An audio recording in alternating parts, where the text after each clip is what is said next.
Hi, village സ്പേസിലേക്ക് എല്ലാവർക്കും സ്വാഗതം. എല്ലാവർക്കും സുഖമല്ലേ? ക്രിസ്മസ് ഒക്കെ എങ്ങനെ ഉണ്ട്? അടിച്ചു പൊളിച്ചോ? അപ്പം എല്ലാവരും അടിച്ചു പൊളിച്ചെന്ന് വിശ്വസിക്കുന്നു. ഇന്നത്തെ നമ്മുടെ ഐറ്റം തീർച്ചയായിട്ടും പ്രവാസികളായിട്ടുള്ള ആൾക്കാർ ഒരുപാട് പേര് നാട്ടിൽ വരും ക്രിസ്മസ് ആഘോഷിക്കാനൊക്കെ ആയിട്ട്. അപ്പോൾ അവർക്ക് തിരിച്ചു പോകുമ്പോഴത്തേക്ക് എന്തെങ്കിലുമൊക്കെ കൊടുത്തു വിടുന്ന ഒരു പതിവ് അല്ലേ നമുക്കുണ്ടല്ലോ. അങ്ങനെ കൊടുക്കാൻ പറ്റിയ ഒരു ഐറ്റം ഇന്ന് നമ്മൾ പരിചയപ്പെടുത്തുന്നത്. ഒരു പക്ഷേ വെടിയിറച്ചി ഇടിയിറച്ചി എന്നൊക്കെ നമ്മൾ കേട്ടിട്ടുണ്ട്. ഉണങ്ങിയ പൊടിയിറച്ചി നിങ്ങൾ കേട്ടിട്ടുണ്ട്. പലർക്കും അത് അറിയത്തില്ല. അറിയാൻ വയ്യാത്തവർക്കായിട്ട് നമ്മളൊന്ന് പരിചയപ്പെടുത്തുകയാണ്. ഉണക്കപ്പൊടിയിറച്ചി നല്ല രുചികരമായിട്ട് അതെങ്ങനെ ചെയ്ത് നോക്കാം. അപ്പോൾ ഇതിനാവശ്യമുള്ളത് ഇറച്ചി തന്നെയാണ് വേണ്ടത്. 1 കിലോ ബീഫ് എടുത്തിട്ടുണ്ട്. അപ്പോൾ നമുക്ക് ഈ ബീഫ് ഒന്ന് നരിഞ്ഞെടുക്കാം. അപ്പോൾ കഴിവത് ഇതിൻ്റെ നെയ്യുള്ള ഭാഗങ്ങളൊക്കെ കളഞ്ഞിട്ട് വേണം എടുക്കാനായിട്ട്. കുറച്ചൊക്കെ ചെത്തി തന്നിട്ടുണ്ട്. ബാക്കി പക്ഷേ നമുക്ക് അരിയുന്ന കൂട്ടത്തിൽ തന്നെ അതങ്ങ് ചെത്തിയെടുക്കാം. അപ്പോൾ എല്ലില്ലാത്ത ഇറച്ചി തന്നെ മേടിക്കണം. അപ്പോൾ ഇനി നമുക്കിതൊന്ന് അരിഞ്ഞെടുക്കാം.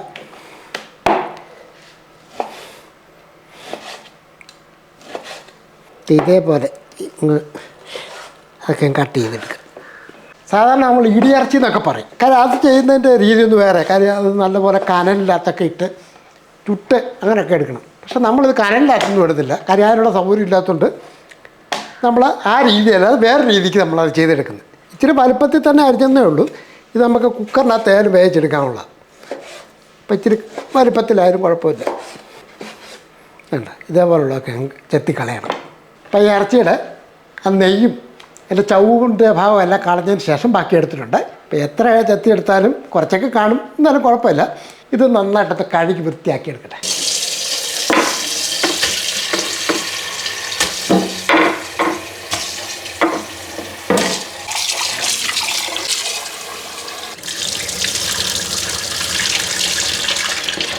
അപ്പം നന്നായിട്ട് കഴുകിയിട്ടുണ്ട്.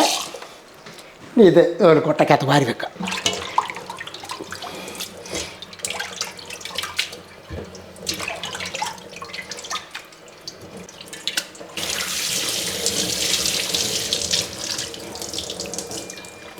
നന്നായിട്ട് കഴുകിയൊക്കെ വൃത്തിയാക്കി വെച്ചിട്ടിട്ടുണ്ട്. ഇനി ഇത് വെള്ളം ഒന്ന് വാലട്ടെ.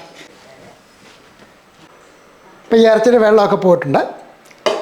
ഇറച്ചി വേവിക്കുമ്പോൾ നമുക്കറിയാമല്ലോ, കുക്കറിൻ്റെ അകത്താകുമ്പോൾ പെട്ടെന്ന് തന്നെ നമുക്കത് വേവിച്ചെടുക്കാം. അപ്പോൾ ഈ ഇറച്ചി ഒന്ന് കുക്കറിൻ്റെ അകത്തോട്ട് ഇട്ട് കൊടുക്കാം. ഇനി നമുക്കിതിൻ്റെ അകത്തോട്ട് 1/2 ടീസ്പൂൺ അളവിൽ മഞ്ഞൾപ്പൊടി അങ്ങോട്ട് ഇട്ട് കൊടുക്കാം. ഇനി നമുക്ക് ആവശ്യത്തിനുള്ള ഉപ്പ് പൊടിയും കൂടി ഇട്ട് കൊടുക്കാം. ഇതൊന്ന് ഇളക്കി എന്നിട്ടൊന്ന് ഇളക്കിയെടുക്കാം. ഉപ്പും മഞ്ഞൾപ്പൊടി മാത്രം ഇട്ടാൽ മതി. അതിനുശേഷം ഇത് നന്നായിട്ട് വേവിച്ചെടുക്കുക എന്നുള്ളതാണ്. ഇറച്ചിക്കകത്ത് വെള്ളമുണ്ട്, എന്നാലും ഒരല്പം കൂടെ വെള്ളം വേണം നമുക്ക്. കാര്യം ഇറച്ചിന്ന് വേകണമല്ലോ. 1/2 ഗ്ലാസ് വെള്ളം കൂടെ ഒഴിച്ച് കൊടുക്കാം. ഇച്ചിരി വെള്ളം കൂടെ ഒഴിച്ചതിന് ശേഷം നമുക്കൊന്ന് ഇളക്കി കൊടുക്കാം. എന്നാണെന്നറിയോ, ഈ വെള്ളം ഇല്ലെങ്കിൽ ഇറച്ചി വേകുന്നില്ല, കുക്കറിൻ്റെ അകത്ത് അടിയിലൊക്കെ പിടിക്കാൻ സാധ്യതയുണ്ട്. അതുകൊണ്ട് ഒരല്പം വെള്ളം ഒഴിച്ച് വേണം ഇത് വേവിച്ചെടുക്കാനായിട്ട്. രണ്ട് ഈ ഒരളവിൽ അല്പം വെള്ളം ഒഴിച്ചതിന് ശേഷം നമുക്ക് ഒന്ന് അടച്ചു വെക്കാം. അടുപ്പ് കത്തിച്ച ശേഷം നമുക്ക് ഈ കുക്കർ അടുപ്പത്തോട്ട് വെക്കാം. ഇപ്പോൾ ഈ ബീഫ് ഏകദേശം ഒരു 8 അല്ല ഒരു 10 വിസിലൊക്കെ അടിക്കണം, എന്നാൽ മാത്രമേ ബീഫ് വേഗത്തുള്ളൂ. കാര്യം ചിലയിടത്ത് ചെല്ലുമ്പോഴത്തേക്ക് ഇച്ചിരി എളുപ്പം ഇറച്ചിയായിരിക്കും. അതാകുമ്പോഴത്തേക്കും 8 10 ഒന്നും അടിക്കേണ്ട, ഒരു 4-5 വിസിലൊക്കെ അടിച്ചാൽ അത് വേഗം. ഇതിപ്പോൾ ഒരല്പം മൂപ്പ് കൂടുതലുള്ള ഇറച്ചിയായിട്ടോ, അതുകൊണ്ടാണ് ഒരു 8 10 വിസിൽ അടിക്കേണ്ടത് തുടങ്ങി.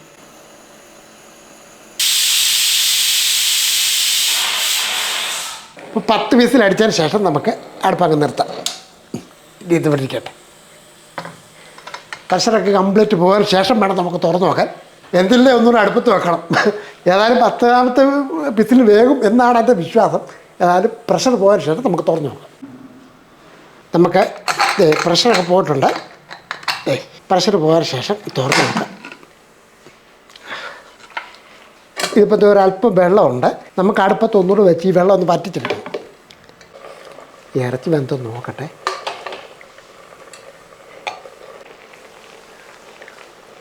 വെന്തിട്ടുണ്ട്.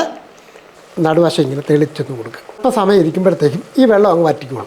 എന്നാന്നറിയാം, വെള്ളം ഊറ്റിക്കളഞ്ഞായിട്ട് ഇറച്ചി ടേസ്റ്റ് അങ്ങ് പോകും. അതുകൊണ്ട് വറ്റിച്ചെടുക്കണം, വെള്ളം ഉണ്ടെങ്കിൽ തന്നെ. ഇപ്പോൾ വേണ്ട ഇറച്ചിയിലെ വെള്ളമെല്ലാം കംപ്ലീറ്റ് ആയിട്ട് വെച്ചിട്ടുണ്ട്. ഇനി അടുപ്പങ്ങ് നിർത്തിയിട്ട് നമുക്ക് ഈ ബീഫ് വേറെ പാത്രത്തിലോട്ട് മാറ്റാം. ഇപ്പോൾ ചെറുതായിട്ടൊന്ന് തണുത്തിട്ടുണ്ട്. ഒരുപാടങ്ങ് തണുത്ത് പോകണ്ട, ചെറിയൊരു ചൂടോട് കൂടി തന്നെ നമുക്ക് ഇതേപോലെ ഒരു ജാറിൻ്റെ അകത്തോട്ട് ഇട്ട് കൊടുക്കാം. 1 കിലോ ഇറച്ചി മേടിച്ചാണ്, പക്ഷേ അത് കുറച്ചൊക്കെ എല്ലാം ചെത്തി കളഞ്ഞപ്പം കൂടാന്ന് ഒരു 800 ഗ്രാമിൽ കൂടുതൽ കാണത്തില്ല. കുറച്ച് നമ്മൾ ജാറിനകത്ത് ഇട്ട ശേഷം ഒന്ന് പൊടിച്ചെടുക്കാം. ഇപ്പോൾ ഒറ്റ ട്രിപ്പ് ഇടണ്ട, 2 ട്രിപ്പായിട്ട് നമുക്കത് റെഡിയാക്കി എടുക്കാം.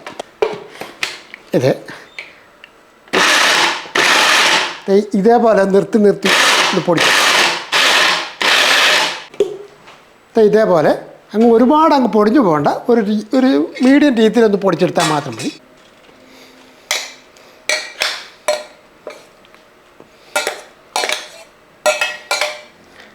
ഇനി ഇതേപോലെ തന്നെ ബാക്കിയുടെ ഒന്ന് പൊടിച്ചെടുക്കുക. ഈ ചവൊക്കെ ചെത്തി കളയണമെന്ന് പറഞ്ഞതിൻ്റെ കാര്യം എന്താണെന്ന് വെച്ചാൽ നമ്മൾ ജാറിൻ്റെ അകത്തിട്ട് പൊടിക്കുമ്പോഴത്തേക്കുണ്ട് അത് പൊടിയത്തില്ല, ഇങ്ങനെ റബ്ബർ പോലെ കിടക്കും. അതുകൊണ്ടാണ് അത് ചെത്തി വൃത്തിയാക്കിയ ശേഷം വേണം ഇതിങ്ങനെ പൊടിച്ചെടുക്കാൻ.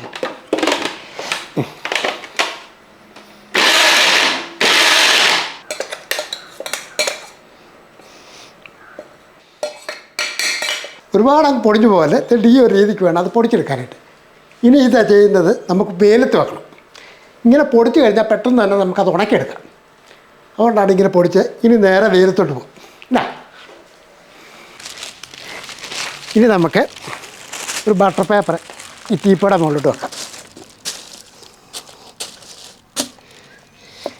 അതിന് ശേഷം എല്ലാം കൂടെ കുടഞ്ഞില്ല. ഇത് നമുക്ക് നേരത്തെ അങ്ങോട്ട് ഇടാം.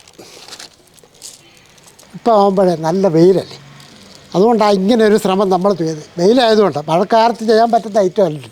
ഇതേപോലെ നേരത്തെ അങ്ങോട്ട് ഇട്ട് കൊടുക്കുക. കാക്ക അടിച്ചുകൊണ്ട് പോകാതെ നോക്കണം. ഇനി ഇതൊന്ന് ഉണങ്ങട്ടെ. കാര്യം ഞാൻ നേരത്തെ പറഞ്ഞ പോലെ മിക്സിക്കകത്ത് പൊടിക്കുമ്പോഴത്തേക്ക് പെട്ടെന്ന് തന്നെ അത് ഉണക്കിയെടുക്കും. ഒരല്പസമയം കഴിഞ്ഞതിന് ശേഷം നമുക്ക് നോക്കാം. പിന്നെ ഇതിനാവശ്യമുള്ള കുറച്ച് മുളകാണ്, അതും വെയിലത്ത് വെച്ചിരിക്കും.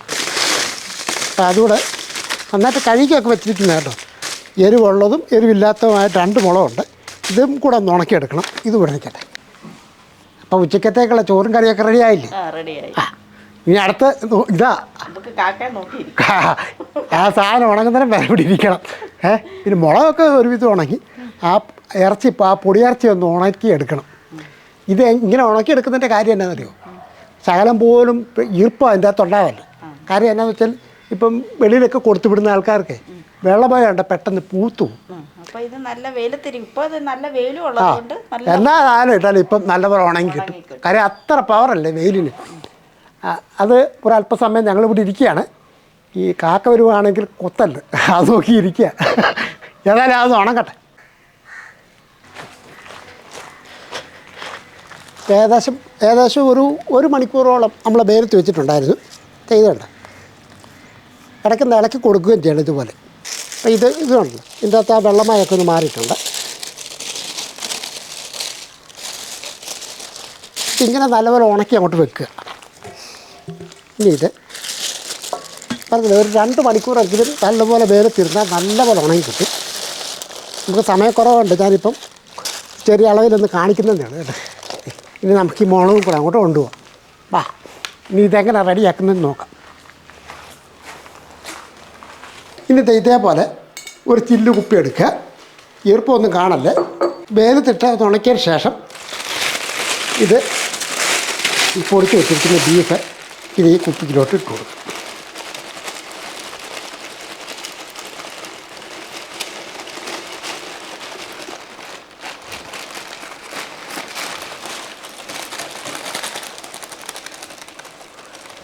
ഇപ്പോൾ നമ്മളിത് ഉണങ്ങിയത് ഈ ചില്ലൂപ്പിക്കകത്ത് വെച്ചതിൻ്റെ കാര്യം എന്ന് വെച്ചാൽ, ഇപ്പോൾ എവിടെയെങ്കിലും പോകുമ്പോഴത്തേക്കും ആർക്കാരും കൊടുത്തു വിടണമെങ്കിൽ ഇതേ രീതി കൊടുത്തു വിടാനായിട്ടാണ് ഇങ്ങനെ ചെയ്യുന്നത്. കാണിച്ചത് മാത്രമേ ഉള്ളൂ. അപ്പോൾ ഇതേ നമുക്ക് കുറച്ചെടുത്ത് ഇതൊന്ന് റെഡിയാക്കാം. അത് മുളകൊക്കെ നല്ല പടപടാന്ന് ഉണങ്ങിയിട്ടുണ്ട്. ഇതൊന്ന് കുറച്ച് മുളകെടുത്ത് നമുക്ക് ജാറിലോട്ട് ഇട്ടിരിക്കും.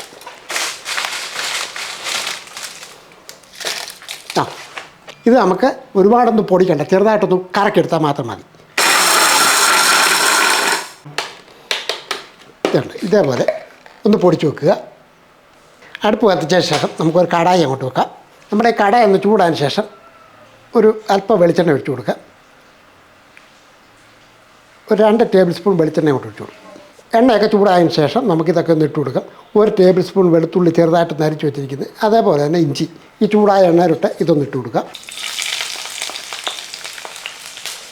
ഒന്ന് ഇളക്കി കൊടുത്തിട്ട് കൂട്ടത്തിൽ ഒരു 10-20 കൊച്ചുള്ളി, ആ ഉള്ളിയും കൂടെ കൂട്ടിയിട്ട് കൊടുക്കുക. നന്നായിട്ട് ഇളക്കി കൊടുക്കുക. കുറച്ച് കറിവേപ്പിലയും കൂടെ ഇതിൻ്റെ കൂട്ടത്തിൽ ഇട്ട് കൊടുക്കുക. അതിന് ശേഷം ഒന്ന് ഇളക്കി ഇതെല്ലാം ഒന്ന് ചെറുതായിട്ടൊന്ന് ചുമക്കണം. അത്ര സമയം ഒന്ന് ഇളക്കി കൊടുക്കുക. അപ്പോൾ ഇതൊക്കെ ഒന്ന് ചെറുതായിട്ട് ഇതൊന്ന് ചുമന്ന് വരുന്നുണ്ട്.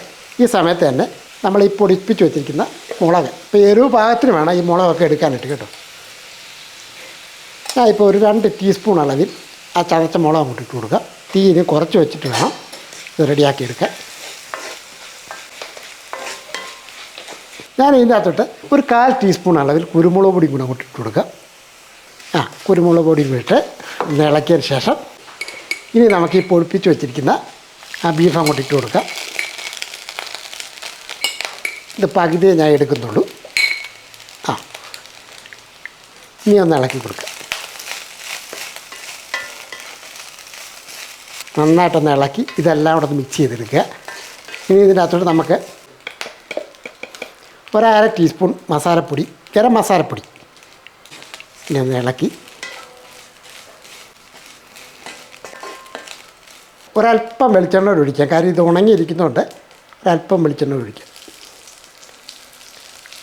ഒരല്പം വെളിച്ചെണ്ണ ഒഴിച്ചതിന് ശേഷം ഒന്നുകൂടെ ഇളക്കി ചെറിയ തീ തന്നെ വേണം ഇത്. കാര്യം ഇത് ബീഫൊക്കെ വെന്തിരിക്കുന്നതുകൊണ്ട് ഇനി അധികം വേണ്ട കാര്യമൊന്നുമില്ല. ഈ മസാലയ്ക്കകത്ത് ഒന്ന് പുരട്ടിയെടുത്താൽ മാത്രം മതി.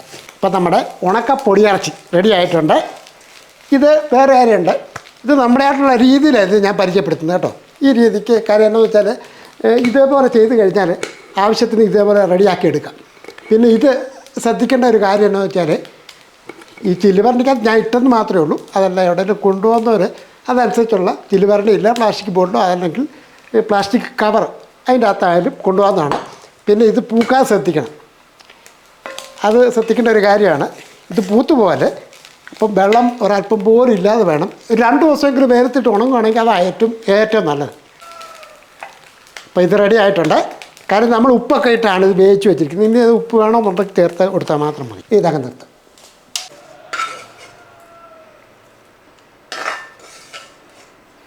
പൊടിയിറച്ചി, ഉണക്ക പൊടിയിറച്ചി ഒന്ന് കഴിച്ചു നോക്കി. ബീഫ് ആയതുകൊണ്ട് തിന്നു നോക്കാം. കഴിച്ചു, നല്ല ടേസ്റ്റ് ഉണ്ടോ നോക്കണം. നല്ല രുചിയുണ്ട് കേട്ടോ. നല്ല ടേസ്റ്റ് ഉണ്ടല്ലേ? നല്ല ടേസ്റ്റ് ഉണ്ട്. ഇത് നമുക്ക് ചപ്പാത്തിയുടെ കൂടെ ഒക്കെ ചുരുട്ടി വെച്ച് കഴിക്കാം അല്ലേ? അല്ല, നമ്മുടെ നാട്ടിലേക്ക് ഞാൻ പറഞ്ഞില്ല, ഇതിപ്പോൾ വെളിയിലൊക്കെ പോകുന്നവർക്ക് ഉണ്ടാക്കി കഴിക്കണമെങ്കിൽ ഇതേ രീതിയിലൊന്ന് ഉണക്കി പൊടിച്ച് വെച്ചാൽ അവർ കുറേശ്ശെ എടുത്ത് ഇതേപോലെ ചപ്പാത്തിക്കൊക്കെ ആയിട്ടും ഉണ്ടാക്കി കഴിക്കാം കേട്ടോ. നല്ല വെറൈറ്റി ഒരു ടേസ്റ്റ്, നല്ല രുചിയുണ്ട്. ഉപ്പൊക്കെ കറക്റ്റ് അല്ലേ? ഉപ്പെല്ലാം കറക്റ്റാണ്. അപ്പം ചെയ്ത് നോക്കുക. പ്രത്യേകിച്ച് നല്ലപോലെ ഉണങ്ങിയതിന് ശേഷം മാത്രമേ ബോട്ടിൻ്റെ അകത്താക്കാവുള്ളൂ കേട്ടോ. അപ്പോൾ വീഡിയോ ഒക്കെ ഇഷ്ടപ്പെട്ടിട്ടുണ്ടെങ്കിൽ ഒന്ന് ലൈക്ക് ചെയ്യാനും ഷെയർ ചെയ്യാനും സബ്സ്ക്രൈബ് ചെയ്യാനും മറക്കല്ലേ. വേറെ വീഡിയോ ആയിട്ട് നമുക്ക് പെട്ടെന്ന് വരാം. ബൈ.